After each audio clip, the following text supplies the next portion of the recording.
একদিকে আছে হাতি, আজও পৃথিবীর সবচেয়ে বড় স্থলজ প্রাণী। আফ্রিকা এবং এশিয়ার বনভূমি ও নদী তীরে তাদের শক্তি, বুদ্ধিমত্তা এবং সামাজিকতা প্রকাশ পায়। অন্যদিকে হাজার বছর আগে ছিল ম্যামথ, বরফ যুগের রাজা।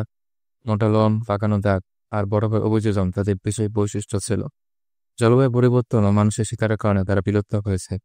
আজকে আমরা তুলনা করব এই দুই দৈত্যের মধ্যে। প্রথমে আমরা তুলনা করব বর্তমান সংখ্যা এবং অবস্থান। আজও পৃথিবীতে প্রায় 4 থেকে 5 লাখ হাতি আছে। আফ্রিকার সাভানা, এশিয়ার জঙ্গল এবং নদী তীর সবখানে এদের পাওয়া যায়। তবে বনভূমি ধ্বংস, অবৈধ দাঁতের ব্যবসা আর পরিবেশ দূষণ হাতিকে বিপদের মুখে ঠেলে দিয়েছে। এজন্য IUCN তাদেরকে এন্ডেজারেড বা বিপদাপন্ন হিসেবে তালিকাভুক্ত করেছে। জাতীয় উদ্যান, সংরক্ষিত এলাকা এবং আন্তর্জাতিক আইন তাদের রক্ষা সক্রিয়। অন্যদিকে ম্যামথ প্রায় 10,000 বছর আগে চিরতরে বিদায় নিয়েছে। বরফ যুগ শেষে যখন পৃথিবীর তাপমাত্রা বাড়তে থাকে, অর্থাৎ জলবায়ু পরিবর্তন হতে থাকলো এবং একই সাথে মানুষের শিকারও বাড়তে থাকলো, এই দুই কারণে এরা বিলুপ্ত হওয়া শুরু করলো। তবে তাদের গল্প এখানেই শেষ নয়। সাইবেরিয়ার বরফ অঞ্চলে সংরক্ষিত মৃতদেহ থেকে DNA সংগ্রহ করে বিজ্ঞানীরা চেষ্টা করছেন, যদিও এখনকার হিসেবে এটা কল্পনা সীমাবদ্ধ। আফ্রিকান হাতি প্রায় 3 থেকে 4 মিটার পর্যন্ত লম্বা হতে পারে এবং ওজন 6 থেকে 7 টন হয়ে থাকে। অন্যদিকে ম্যামথ উচ্চতা সামান্য ছোট ছিল, 3 মিটার থেকে একটু বেশি, এবং ওজন 4 থেকে 6 টন। তবু তাদের চেহারা ছিল ভয়ঙ্কর ও বিস্ময়কর। পাকানো দাঁত ও লোম তাদের আলাদা করে তুলত। হাতি ভারী ও শক্তিশালী হলেও ম্যামথ বরফ যুগে পরিবেশে নিজেকে বিশেষভাবে মানিয়ে নিয়েছিল। প্রকৃতির সবচেয়ে বিস্ময়কর অঙ্গগুলো একটি হলো হাতির সুর। 40,000 পেশি দিয়ে গঠিত এই সুর দিয়ে তারা অবিশ্বাস্য সব কাজ করে। কখনো সূক্ষ্মভাবে একটি গাছের কাণ্ড করিয়ে নেয়, অথবা কখনো গাছের ডাল ভেঙে ফেলে। এটি তাদের পানি পানের মাধ্যম, খাওয়া সংগ্রহের হাতিয়ার, প্রিয়জনকে সম্বোধনের প্রতীক। বিপদ হলে শরীর পরিণত হয় ভয়ঙ্কর অস্ত্রের। হাতির দাঁত বলতে আমরা যা বাইরে দেখে থাকি তা দিয়ে মূলত তারা মাটি খোঁড়া, গাছের ছাল ছড়ানো অথবা শত্রুর সাথে লড়াইয়ের কাজে ব্যবহার করে। আফ্রিকান হাতির দাঁত 2 থেকে 3 মিটার পর্যন্ত লম্বা হতে পারে, ওজন 50 কেজিরও বেশি। তাছাড়া এদের মুখের ভিতরে অনেকগুলো দাঁত থাকে। অন্যদিকে ম্যামথের শুরু ছিল বহুমুখী। বরফ সরানো, গাছ টেনে আনা, সন্তানকে সুরক্ষা দেওয়া সবকিছু সম্ভব ছিল। কিন্তু এদের প্রকৃত শক্তি ছিল দাঁতে। ম্যামথের দাঁত প্রায় 4 মিটার পর্যন্ত লম্বা হতে পারত। বাঁকানো আকৃতি যেন প্রাচীন অস্ত্রের মতো। এই দাঁত দিয়ে তারা বরফ ভেঙে খাবার সংগ্রহ করত, আর পুরুষও কখনো দাঁত দিয়ে দ্বন্দ্বযুদ্ধে লিপ্ত হতো। অর্থাৎ তুলনা করলে হাতির সুর বহুমুখী, দাঁত কার্যকর কিন্তু সীমিত। অন্যদিকে ম্যামথের দাঁত আকারে বিশাল, বরফ যুগ অভিযোজনের জন্য নিখুঁত।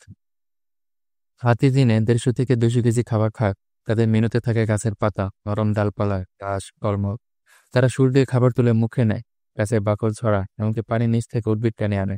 কিন্তু ম্যামথের পরিবেশ ছিল ভিন্ন। চারপাশে বরফ, তাই খাবার সীমিত। তারা খেত শুকনো ঘাস, ঝোপঝাড়, শক্ত তুন্দ্রার উদ্ভিদ।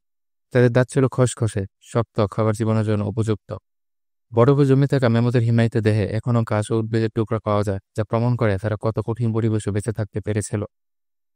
আধুনিক হাতি বাস করে উষ্ণ পরিবেশে। আফ্রিকার সাভানা, এশিয়ার জঙ্গল, নদীতে সবখানেই তাদের প্রবণ। তাদের বড় দেহ প্রতিদিন প্রচুর খাবার ও পানি চায়। এজন্য তারা প্রায় দীর্ঘ দূরত্ব হেঁটে চলে যায়। আফ্রিকান হাতির বিশাল কান শুধু শোনার জন্য নয়, এটি তাদের প্রাকৃতিক এসে। কান নাড়িয়ে রক্ত ঠান্ডা করে পুরো শরীর ঠান্ডা রাখে। তারা পরিবার ভিত্তিক দলে থাকে, শিকারীদের বিরুদ্ধে নিরাপত্তা পায় একসাথে থাকার মাধ্যমে। ম্যামথের বাসস্থান ছিল একেবারে উল্টো। বরফে ঢাকা তুন্দ্রা, তীব্র শীত, তুষার জট, চারপাশে সাদা মৃত্যুর মতো। এখানে বেঁচে থাকার জন্য তাদের দেহে ছিল মোটা লোম আর চর্বি স্তর, যা -40 ডিগ্রি সেলসিয়াস তাপমাত্রাও তাদেরকে উষ্ণ রাখত। দাঁত দিয়ে বরফ সরিয়ে খাবার খুঁজত তারা। একসাথে দলবদ্ধভাবে চলাচল করত। বরফ যুগে দলবদ্ধ মানেই ছিল জীবন। হাতি পৃথিবীর অন্যতম সবচেয়ে বুদ্ধিমান প্রাণী। তাদের মস্তিষ্কের আকার স্থলচর প্রাণীর মধ্যে সবচেয়ে বড়, প্রায় 5 কেজি পর্যন্ত ওজনে হয়ে থাকে। হাতিরা আর নাই নিজেদের চিনতে পারে, যন্ত্রপাতি ব্যবহার করতে শিখে, এমনকি আবেগ প্রকাশ করতে পারে, সুখ, দুঃখ, আনন্দ, রাগ ইত্যাদি। মৃত হাতির প্রতি তারা শোক প্রকাশ করে এবং মৃতদেহ স্পর্শ করা তাদের বিশেষ সংবেদনশীল আচরণ। মানুষের মতো তারা দীর্ঘ সময় ধরে শেখা বিষয় মনে রাখতে পারে।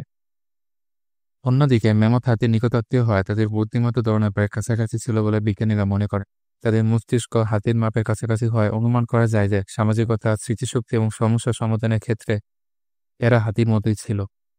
তবে জীবাশ্ম থেকে সরাসরি আচরণগত প্রমাণ না থাকায় এই বিষয়ে কিছু অনুমান নির্ভরই বলা যায়। আকারে বিশাল হলেও হাতি ভালোই দ্রুতগামী। আফ্রিকান হাতি প্রয়োজনে ঘন্টায় 40 কিলোমিটার বেগে দৌড়াতে পারে। এই গতি তাদের আক্রমণ বা আত্মরক্ষার সময় কাজে লাগে। অন্যদিকে ম্যামথের প্রতি কিছুটা ধীর ছিল। অস্থি বিশ্লেষণ করে বিজ্ঞানীরা ধারণা করতেছেন তারা ঘন্টায় প্রায় 20 থেকে 25 কিলোমিটার গতিতে চলতে পারত। একটি হাতি গড়ে 60 থেকে 70 বছর পর্যন্ত বাঁচতে পারে। মা হাতি প্রায় 22 মাস ধরে গর্ভধারণ করে, যা পৃথিবীর দীর্ঘতম গর্ভধারণ সময়। এটি প্রমাণ করে এটি নতুন হাতি জন্ম কতটা মূল্যবান। অন্যদিকে ম্যামথের আয়ু সম্পর্কে সরাসরি তথ্য নেই, তবে ফসিল থেকে ধারণা করা যায় তারাও হাতির মতো 50 থেকে 60 বছর পর্যন্ত বাঁচতে পারত। ভিডিও ভালো লাগলে আমাদের এই ছোট্ট চ্যানেলটি সাবস্ক্রাইব করে পাশে থাকুন। এতক্ষণ সঙ্গে থাকার জন্য ধন্যবাদ।